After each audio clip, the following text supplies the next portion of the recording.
Tere kõigile! Tere ka minu poolt! Tervist!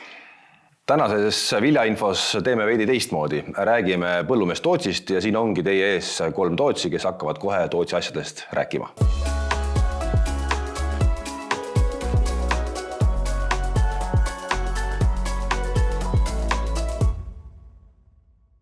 Alustame siis tänase viljainfo eriga ja kõigepealt toon meeldetuletuseks ette siia siis põllumeest Tootsi erinevate viljade kulud, mis meil on siis nii-öelda prognoositud ja tänasel hetkel keskendume rohkem siis talinisule ja kaerale ja vaatame, võib-olla jõuame lõpus ka hernest puudutada, aga teeme seda eelkõige just põhjusel ka, et päris mitmed põllumehed on küsinud ja tuli meile täiesti meili teel küsimus, et kulud on justkui nagu samad, aga saagi prognoos näiteks on erinev, et millest siis need erinevused tulevad, et proovime seda siis ka saates siis vaadata.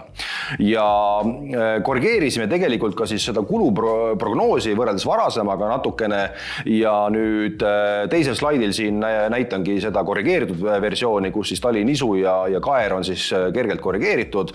Väga suuri muutusi ei ole, et võib-olla siis seemne osas kaera puhul võime välja tuua seda, et on kasutatud oma toodetud seemet, aga oleme arvestanud ikkagi siis otstasude ja kõige muu sellisega, et mida siis selle seemne puhul peab vaatama.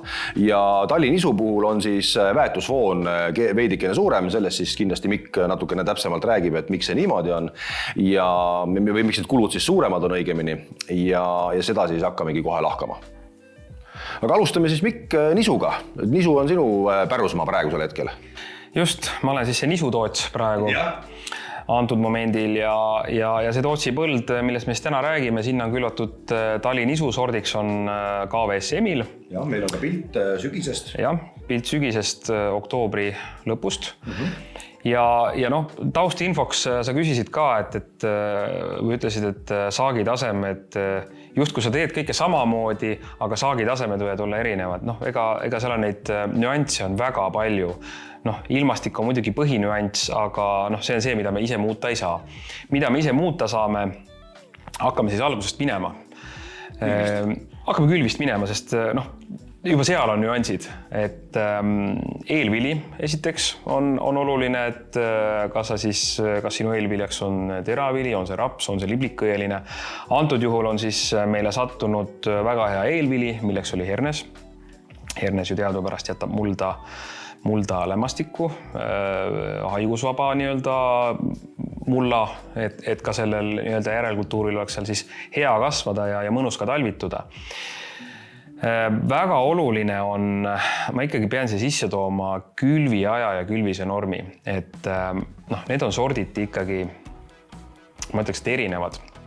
Antud puhul on siis meil sordiks Emil ja Emil tahab varajast külvi, et ta jõuaks sügisel ära võrsuda. Mis see külvi aeg võiks olla?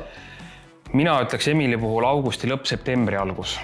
Et jah, kui me nüüd vaatame ajas tagasi, Kaarel, sinagi oled näinud üle Eesti väga palju eelmist sügist. Meil oli ju september väga soe ja terve september oli nagu suvekuu, et tegelikult ka sellised keskmised külvid ju kasvasid ja võrsusid väga hästi sügisel. Jah, tegelikult selle külvidega on võib-olla 2 teraga mõõk. Ta võib olla väga positiivne ja väga ka negatiivne. Kõik oleneb sellest, milline on meil talv seal. Et mida varem sa külvad, varajased sordid, nagu Mikk sa ütlesid, või sordid, mis tahavad sügisel võrduda ja üldiselt need on ikkagi varasema poolsed sordid ja vähe võrsuvad sordid. Nad peavad sügise saama ära teha mingi hulka võrsetest, sest nad kevadel võrsuvad vähem. Ja tegelikult, kui nii võtta, siis kevadel talinisud, sügisel talinisud tegelikult kasvavad suht ühe kiirusega. Aga kevadel just tuleb nende varaste ja hiliste sortide vahe, et kevadel nad varased sordid ärkavad varem üles, hilised veel mõtlevad, magavad ja hakkavad siis alles kasvama. Ma ütleks ka veel siia sisse või juurde, et see külviaeg, nagu sa ise ütlesid, 2 teraga mõõk, et jah, kui see taim kasvab väga suureks, siis on ju vastuvõtlikkus lumiseenele, tüfuloosile on ju suurem, aga siinkohal ka kindlasti on jälle see eelvilja roll mängib mõju, et kui sul eelvili on näiteks teravili, siis võiks pigem hiljem külvata, et taim ei läheks väga suureks. Teisalt siis peaks jälle vaatama ka, mis sorti sa külvad. Aga antud juhul, kui nüüd sellest Tootsi põllust lõpuni ära rääkida, on tegemist Emiliga, septembri alguse, põhimõtteliselt septembri esimeste päevade külv. Ja külvise norm Emili puhul, ma ütleks ka, et Emil on olnud pigem selline, ma ei ütle, et vähevõrsuja, aga ta tahabki varajast külvi. Et me ise soovitame siin ka kuni 500 idanevat tera, eks see siis selgub natuke hiljem, kas seda on palju või vähe, aga antud põllul on külvatud siis ka 500-ga suurusjärk, et olla kindel selles taimede tiheduses. Ja täna ikkagi, kuna september oli soe, hea eelvili, sügisene NPK ka veel alla antud, siis võrsuski sügisel taimik väga hästi ära. Ja teisest küljest sinagi, Kaarel, ju oled näinud, et sa oled siin isegi 9 ja 10 võrset ju Eestis kokku lugenud Emilil, et see on Emili kui sordi puhul ikkagi väga suur arv võrseid või üleüldse nisu puhul suur hulk võrseid. Üldse tegelikult jah, nagu sa just ütlesid, see on nagu väga selline kopsakas summa võrsete poolest ja mis on ka tegelikult oluline eelmise sügise puhul. Et võrsed on kõik ühe suurused, nad on nagu ühe latiga löödud, see on ka väga oluline, et nad kasvavad ühes nii-öelda taktis, et ei oleks, et mul on üks suur peavõrse ja siis on seal hästi palju seda peenikesi kõrvalvõrseid, kui kuiva tõttu kindlasti need peenemad ehk väiksemad jäävad nii-öelda kängu ja nii-öelda ei saa toitainet. See on nagu oluline just ka selle puhul, aga jälle see talvitumise puhul jälle, kui me korraks tagasi minna, et see sügisene varajane külv, nagu sa ise ütlesid, et teraviljade puhul pigem hiline on haiguste risk suurem, aga samas, kui me võtame jälle 1 aasta tagasi siin, siis oli jälle see, et meil oli paks lumi peal ja see on küll jah, nii-öelda suure taimiku puhul nagu selline oht on jälle lumiseenele kõigile talvitamishaigustele. Seda enam, kui maa on külmumata. Jah, maa on külmumata, aga kui meil tuleb jälle see karge miinus peale, nagu meil eelmine aasta -25, siis on jälle suurem taim, rohkem suhkruid. Ega riskid jäävad igatepidi õhku, et aga jah, nagu sa välja ka tõid, et sügisene võrse on igal juhul produktiivsem kui kevadine lisavõrse. Et need, kui sul on juba sügisel käputäis võrseid, siis need on suutelised saagi koju tooma ja juba siin on esimene võib-olla siis suur erisus, et piltlikult öeldes sa võid kevadel teha kõike samamoodi, aga kui sul on külvatud 1. september versus 30. september sama sort, siis on juba pilt niivõrd palju erinev, et sa ei saa seda sügisest arengut kevadel enam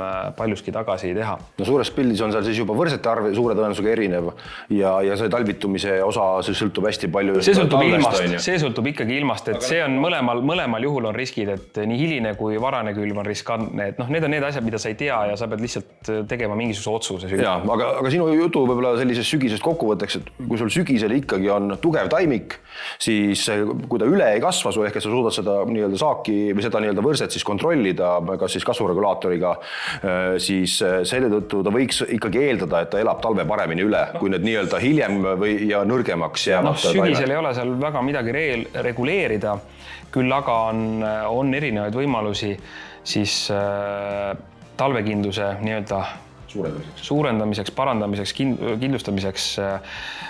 Ma siinkohal võib-olla tooksigi siis taimekaitse skeemi, et kindlasti esimene oluline punkt on umbrohutõrje. Antud põllul siis oli eelvili hernes, et oluline tõrjuda seda hernevarist, sest eelmine aasta seda hernevarist tuli mitmes rindes, kuna eelviljana hernes oli ikkagi lamandunud, siis teda jäi sinna maha. Nii mõnelgi mehel kuni 2 tonni ütlevad. Ja, et see kontrolli alla saada ja kuna sügis oli pikk ja me ei tea kunagi sügise pikkust, siis alati tasub sinna juurde panna ka mullatoimeline herbitsiid. Eelmine aasta oli väga hästi näha, et kes mullatoimelist herbitsiidi ei kasutanud, siis tekkisid hilisemad umbrohud, millest Kaarel võib lähemalt rääkida ja teine pool on siis talvekindluse parandamine, et näitena leheväetistest mangaan on näidanud väga häid tulemusi. Jah, ütleme see taimekaitse poole pealt üldse, et kui võtta kinni, et see eelviljavaris, kui me jälle läheme sinna talvitumise juurde tagasi, olgugi, et on see hernes, oder, üldiselt talv võtab ta välja, kuigi olen sellel aastal näinud ka selliseid nisupõlde, kus eelvili oli oder. Suuremalt on selle odra küll nii-öelda talv välja võtnud, aga on üksikuid otrasid, tegelikult suviotrasid, mis elasid selle talve üle. Talv oli suhteliselt pehme, aga isegi kui see talv ära võtab seda biomassi, mis see suvivili sinna toodab eelkultuur, olgu ta hernesuba, see jääb sinna jälle suurendab meil see risk, et ta läheb lumiseene või mõne talvitamise haiguse tõttu välja. Ja samamoodi see sügisene siis ütleme herbitsiidi pool, mis on tegelikult Eestis viimaste aastatega päris tugevalt kanna kinnetanud. kus on see oluline? Noh, esiteks on see, ütleme seal selle eelviljakultuuri varise siis hävitamisel on ta raps, on ta hernes, teravilja puhul natuke raskem variant, aga teine asi on ka see, et see annab kevadel pikema ajaakna. Täna vaadates välja, maa on väljas valge, need, kellel tehtud ei ole, võtame näiteks Siminõges, õitseb, jälle tegelikult taimekaitse tegemine on keelatud põllu peal, peab ära ootama, kuna see umbrohi õitseb, et ta annab selle kevadesse tegelikult hulga rohkem hingamisruumi nii-öelda piltlikult öeldes ja vabadust mõelda oma taimekaitseplaane läbi, mitte esimese sooja ilmaga kohe oleks vaja tegutseda. Aga tuleme siis kevadesse ehk praegusesse hetke ja meil on siin 30. märtsist üks pilt samast põllust, kus on näha siis hetkeseis. Mis meid siis kevadel nüüd ees ootab? Kevadel ootab meid ees ikkagi esimesena väetise külv. Et esimesel legaalsel võimalusel, mis on meil siis täna 21. märts. Jah, 20. on lubatud ja 2020 kaasa arvatud ehk 21. märtsil võib hakata väetist laotama, kui pole püsivat lumikatust. Just. Et antud põllul siis on natuke korrigeeritud seda plaani ka, et kuna üle talve on hästi välja tulnud, sügisene võrsumine on olnud tugev, et potentsiaali võiks olla, eeldusel, et on ka niiskust, on ta siis vihm või väike lumekirme, et see on kõik looduslik väetis. Ja planeeritud siis on niimoodi, et esimest 2 ringi põhimõtteliselt järge mööda on ta siis lisakompleksväetise näol NPK 15-15-15 ja see valem just siis sellel põhjusel, et katta ära ka siis see väävlivajadus ja AN siis kohe järgi ja need esimesed 2 ringi on siis ka ära tehtud. Ja miks selline skeem, ega neid talinisu kevadisi skeeme ongi erinevaid, et kõige soodsam on olnud ammoonium nitraat pluss ammooniumsulfaat. Natuke kallimad variandid on siis CAN plus S-tüüpi lahendused, aga ma ütlen, et siin peabki hindama taimikut ja seda, mis sa sealt saada tahad ja ka maksumust, et mingil hetkel tegelikult see AN pluss NPK 15-15-15 oli sama kuluga per hektar, kui oli näiteks CAN plus S 100%, et siis tundub mõistlik, et natuke PK-d juurde anda, seda enam, et taimik on hästi arenenud ja ma olen varasemalt ka näinud seda PK nii-öelda siis kevadise PK kasutegurit. Loomulikult taimed ei suuda seda kõike omastada ja need ei suuda ka nii kiiresti juureni liikuda. See ongi praegu põhiküsimus, et mis ajaks siis väetis, mis on pandud täna juureni liigub, sest et praegu on olnud tegelikult päris külm. Just.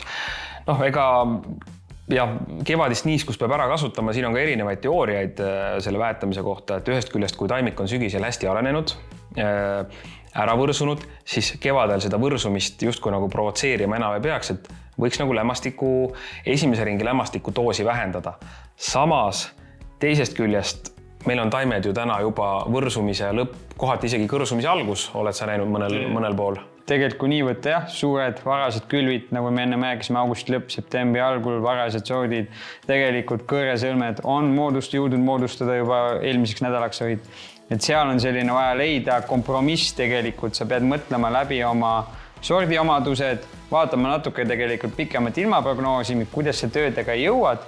Tegelikult ka, kui siia võtta tagasi peaks, millest me oleme väga palju rääkinud ja tegelikult, mida ma ikkagi näen, et leida kompromiss just oma sellise väetamise ja taimekaitseplaani vahel, et tihtilugu ma näen selliseid plaane või mõtteid, et panen hästi palju väetist, ma viin N-fooni hästi kõrgele, sealt peab tulema, aga taimekaitset teen näpu otsaga, teen umbrohutõrje ja äkki hästi kerge fungitsiidi, hoian sealt kokku. Või vastupidi, et panen hästi madala N-fooniga, äkki loodus annab, aga tippfungitsiide kasutan, tippasju, väänan jälle taimekaitseplaani nii-öelda põhja. Need kulud ja tulud peaksid seal olema tegelikult balanssis, jah, et väetusplaan ja taimekaitseplaan peaksid käima käsikäes, et saada seda maksimaalset tulu kätte. Ega ta peavad üksteist toetama? Jah, et ei ole niimoodi, et ühed on minimaalse ja teisega pane maksimumi, et see maksimum ei toeta seda minimaalselt, lihtsalt need kulud ei tule tagasi. Aga kui nüüd Urbo küsimusele veel ära vastata, siis jah, ma ütleks täna, et meil on viimased aastad niiskus olnud defitsiidis ja seda enam, kui taimik on suur, siis mina ikkagi läheks esimene ring suurema doosi peale. ega see lämmastik nüüd ei ole ka selline, et ta kohe on taime juure juures. Jah, kui tuleks selline 10, 15, 20 millimeetrit vihma, siis need sademed aitaks toimeainel liikuda juurele lähemale. Aga täna, kui meil on tegelikult peale väetamist, ega praktiliselt ei olegi olnud sademeid. Sõltuvalt muidugi piirkonnast ja suheldes siin mõne tootjaga, kellel on ka see mullaandur olemas ja kes siis selle peal vaatavad ja hindavad toitainete liikumist, siis ütlevad tegelikult sama, et ega ei ole seal juure sügavusel eriti toitainet. Pluss ka veel temperatuur, et meil oli siin soe oli ainult korraks. Ja teisest küljest ma toon siia mängu ka lämmastiku vormi.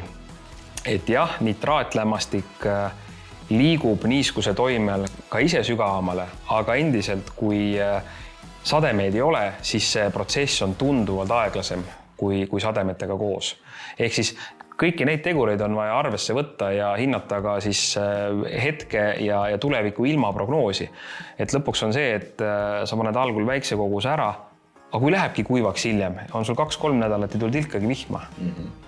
Ja on soe ka, siis taimed juba kasvavad ülesse poole, et sellel ajal, kui taim ikkagi tahab ülesse poole hakata kasvama, peab olema toidulaud kaetud. Ja selle poolt kui võtta, et ikkagi kui anda juba kas ta on nitraadi vormis või ammooniumi vormis see lämmastik, mis vormis ta siis väetises on, tegelikult kardetakse seda, et ta kaob ära sealt. Tegelikult, kui ta on mullas selle niiskusega, ta on küll pindmises kihis, ütleme selline 2-3-4 nädala jooksul ta ei leostu ei allapoole ega ka ülespoole. Et ta, kui tuleb vihma, siis ta vähemalt jõuab alla juure juurde, et ta on mullas olemas. Hulga hullem variant on see, kui tegelikult see väetis piltlikult öeldes pikutab seal mulla peal ja kuivas. Et see leostumine on jah, ma ütleks, et see ei ole, et lämmastik leostuks.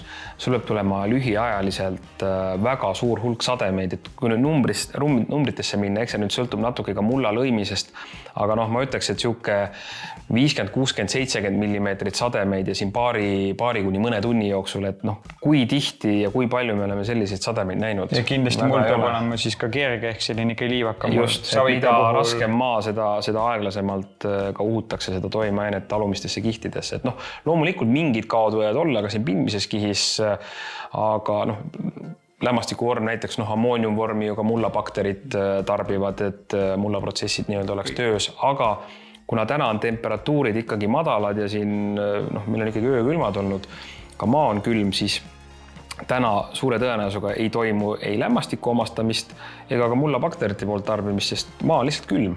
Et täna see antud väetis või lämmastik ootab nüüd seal õiget hetke, kui läheb soojaks ja siis taim hakkab teda sealt ise võtma. Ja see tänane niiskus aitab teda ka natukene sügavamal liigutada, ehk et kui lämmastik on antud, siis praegune see lumikate, mis meil siin täna sajab, on väga ideaalne. Kõik see elu seisab tegelikult seal mullas Ootab oma õiget aega. Ja kui võttagi ega see samamoodi küsimusele, millega sa Urbo alustasid, et sama sort, samamoodi külvatud, aga miks on erinev, et neid aspekte, neid tahkusid on nii palju, et ongi... Millal on väetis saanud mulda, kas on saanud sellel aastal siis õigel ajal või siis mitte, on ja nii edasi ja nii edasi. Väga palju nüansse, aga lähme siit võib-olla siis selle taliniisu taimekaitse poole, et mis meil siin kevadel siis plaanis on ja mis võib-olla seal on need olulised nüansid, mida jälgida või need mõttekohad, mida siis peab ikkagi korraks mõtlema, et kas ma teen või ei tee või kuidas sellega on? Eks siin neid, mulle meeldib üks agronoomide nali, ma pean selle ikkagi ära rääkima. Sest et nii palju kui on agronoome, siis on ka nii palju on ka arvamusi. Et see on selline nali, et sul on 3 agronoomi pannakse ühte ruumi kinni. Öeldakse, et enne te siit välja ei saa, kui me saame teie käest ühise arvamuse või ühe arvamuse. Mis sa arvad? Kuidas selle ühe arvamuse sealt saab? Üks tuli elusalt välja. Jah, väga hea. 2 tükki ma maalasta. Siis saad selle ühe arvamuse. Et arvamusi ongi erinevaid, et ma pigem siin annaks sõna Kaarlile, kes võib-olla oskab siis erinevaid nüansse välja tuua, mida jälgida, miks mida kasutada, et antud juhul, antud põllul on Tootsi skeem on selline tehtud, nagu ta on. Võib-olla Kaarel oskab siin mingeid noppeid välja tuua. Jah, ütleme see skeemi puhul kindlasti jälle alustan pihta, tunne oma sorti, et kõigepealt, kui ta on võrsunud, kas ta on haigustundlik, ei ole haigustundlik, kõrgema kasvuga, ei ole kõrgema kasvuga, et kasvu poolelt, palju me seda kasvuregulaatorit pean panema, kas ma pean panema, palju on ennifoon, see kõik mängib, et seal on veel leida kulgenteste, et ei ole mõtet minna näiteks Emili puhul, nagu meil Tootsil täna on, madalama kasvuline sort, küll paned lämmastikku tugeva kõrrega. Aga tugeva kõrrega ja madalkasvuline, et sa ei pea hullama seal selle kasvuregulaatoriga, saab minna võib-olla miinimumnormidega.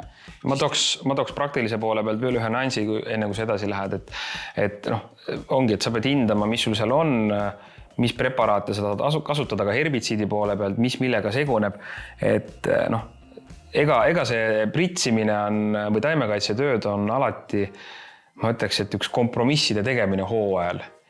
Ilm, mida saad segada ja nii edasi, et kui sa tahaks kõike ideaalselt teha, siis sa peaksid seal põllul selle pritsiga käima mitte 2 või 3 korda, vaid 5 või 6 korda. Jah, täpselt sama asi oli tegelikult, ühele elust näide paar kevadet tagasi üks põllumeest tegime talvel plaani, ma teen kõik ilusti hea, aga siis oligi 3 nädalat, lamp põles taevas +25 ja te plaaniga võisid prügikasti minna täitma nii-öelda. Et seal ongi, nagu Mikk ütles, et pigem ta võiks olla selline hästi suure lõtkuga, pigem universaalsem ja vastavalt ikkagi vajadusele. Ja fungitsiidi poole peal ka, täna on turul meil tooteid, oi kui palju. Kindlasti vaadake nagu ka toodete sisse, mis on tugevad ravivad asjad, ehk sa saad, kui piltlikult öeldes, kui on haigus peal, sa saad juba ravida, mis on tugevad ennetavad asjad, mille peadki see ennem tegema, kui haigust juba on näha, et kui sa ikkagi näed, et lehe peal on täpid, mis iganes laigud asjad, siis tegelikult see taim on juba haige, et seire on tegelikult päris oluline ikkagi. Seire on väga oluline. Ja seire on ka integreeritud taimekaitse üks võte, mida peab iga põllumees tegema.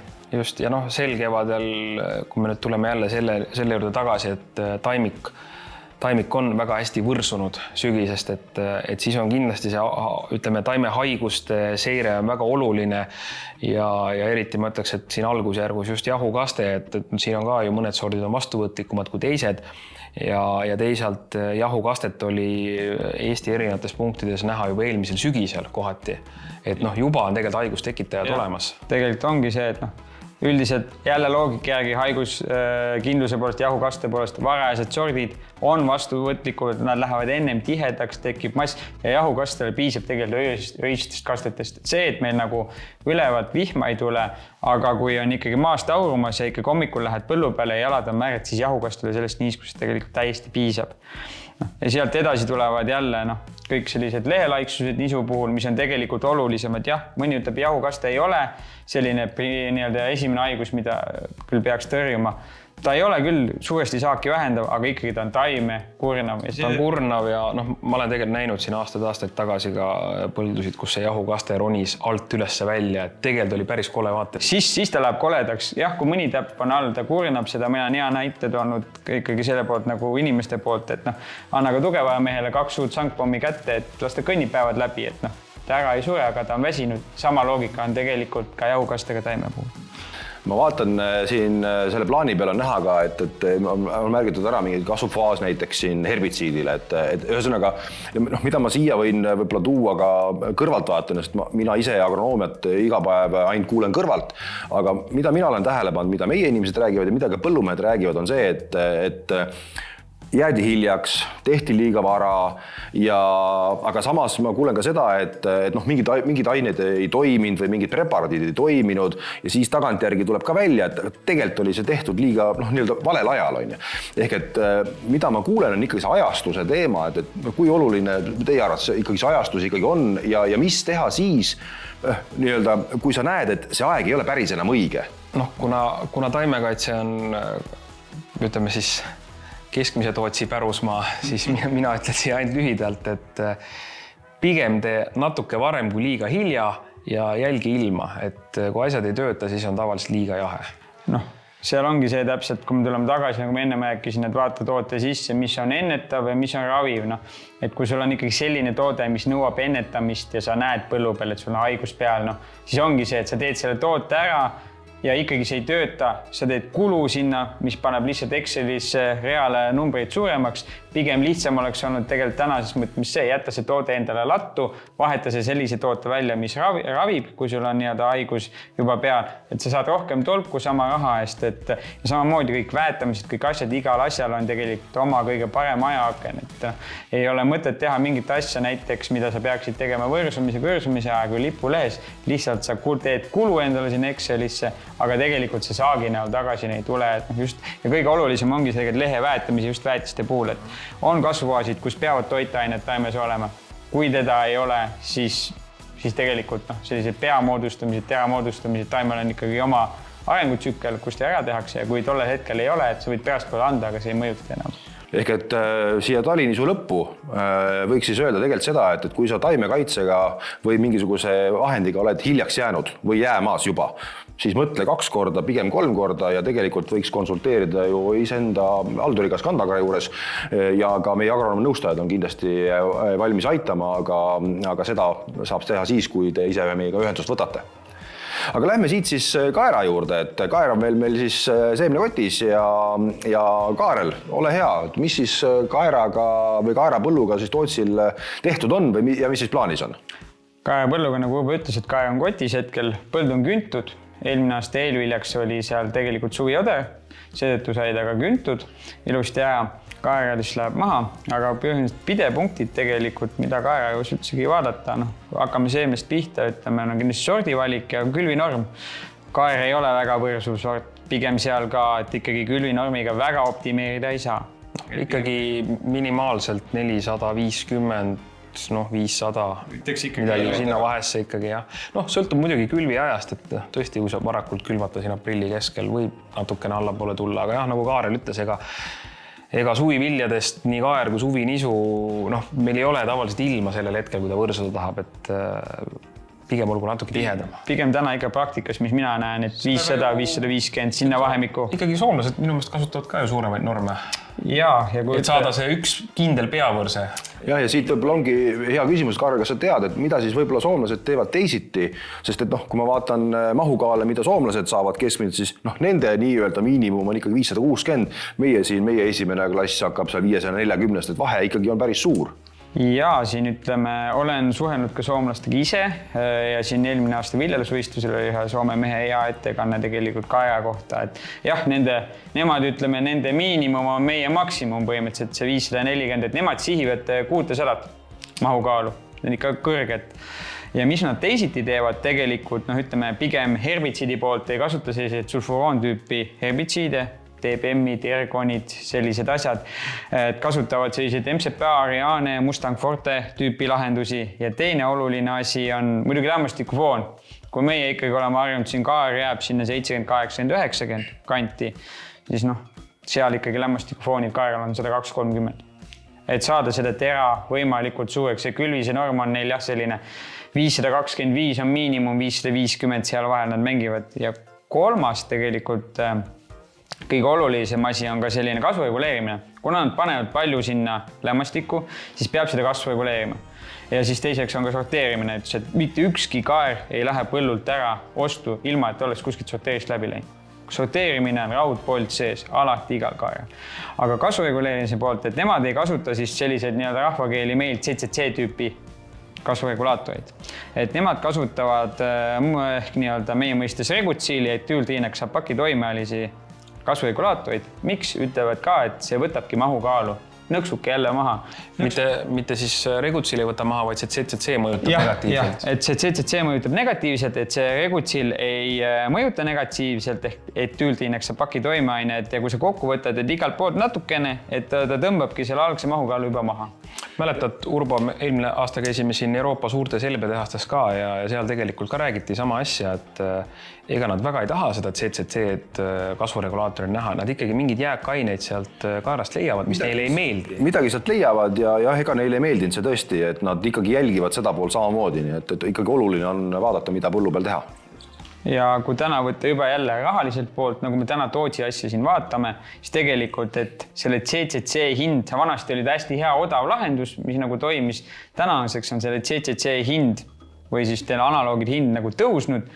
Regutsili, etüültinnakspakkide hind on turul alla tulnud. Tegelikult, kui me täna normidega hakkame võrdlema summa summarum, mis me paneme sama raha sinna hektarile tegelikult sisse, siis juba valida see etüültinnaksapaki nii-öelda toimeline toode ehk meie portfellist Regutsil sinna. Pluss kõrs on kindlasti natuke tugevam ja ei pärsi siis mahukaalu. Ja kaera puhul ikkagi, ütleme, kuna on seal vaja kulud all hoida, ikkagi üldiselt tehke kaerale selline soovitus 2 spritsi, mis esimene oleks selline umbõhutõrje leheväetisega ja siis ütleme selline esimese, teise, kolmanda kõrresõlme ajal oleks siis see kasvu reguleerimine, korralik fungitsiid sinna, kellel on putukaga probleeme, ripslane armastab ka kaera, putukatõrje või siis leheväetis sinna sisse ja siis, aga see, ütleme selline fungitsiidi pool, kui ikkagi tippkaera tahab, peab olema selline korralikum ja tugevam toode. Ja kui vaadata nüüd siia sisse, mis sa nii-öelda Tootsile oled joonistanud, siis siin ma vaatan, et sul on siis pandud 3 tüüpi väetist.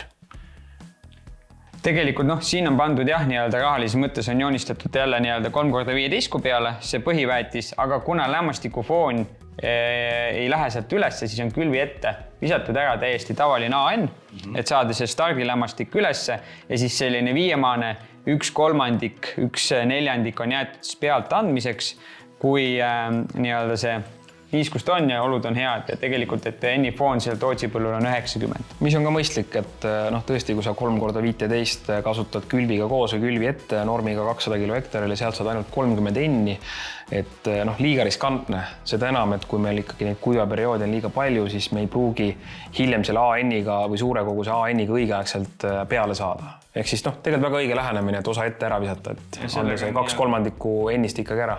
Kindlustatud lihtsalt endale tagala ja tehtud lihtsamaks ja seda enam ka 3x15, kus on kõik aeglane lämmastik, see AN-i näol tuleb seda kiiret lämmastikku sinna juurde, et kui ilm läheb ilusaks, olud on head, et on kohe nii-öelda laud kaetud ja süüa võtta. Ja samamoodi jookseb väga hästi jälle vääblisuhe paika lämmastikuga. Ja taimekaitse osas oled sa samamoodi joonistanud siis 2 pritsimisringiga nii-öelda siis plaani ja siin on siis ka slaidil näha, et mismoodi need siis jaotatud on, et mis sa võib-olla siit välja tooksid nii-öelda eraldi? Siin ongi jälle, täpselt on tegelikult selle kaeraplaani puhul lähtutud loogikast, et esimene mittesulfuroon tüüpi herbitsid, see on Mustang Forte näol, siin mina ütleks selline väga hea tugev toode, sinna panna juurumbrohud ja siis teises tiivus ongi kasvuregulaator koos korraliku fungitsiidiga, kus ei ole veel täiesti nagu normid on valitud sellised Harju keskmised, ei ole küll kõige madalamad, kõige kõrgemad, aga selline päris tugev fungitsiidipakett sinna tehtud. Jah, see enam, et kaer ei ole ka kõige haigem teravili, nii et võiks nagu täitsa... Ja pigem kaera puhul ikkagi roostetele sellistele haigustele keskenduda. Jahukaste ei ole kaera teema. Ja mina siit võib-olla vilja osas võiks siia kaera lõppu veel öelda seda, et see aeg võiks ikkagi läbi olla, kus me kaera viskasime nii-öelda, pole midagi siia põllu peale panna, et viskame kaera. Et see aeg võiks ikkagi läbi olla, sellepärast, et elu on ikkagi näidanud, et Eestis on võimalik kasvatada korralikku kaera. Me oleme näinud ka 60 maaluga kaera. Eks see on muidugi väga paljudes nüanssides kinni, aga siiski, kui sa ikkagi põllu peal ka keskendud kaerale, siis ma usun, et ka seal on võimalik korralikku saaki ja ka korraliku kvaliteedi kasvatada. Ja sellega selleks korraks ka lõpetame. Kohtumiseni järgmisel korral. Nägemist. Näeme jälle.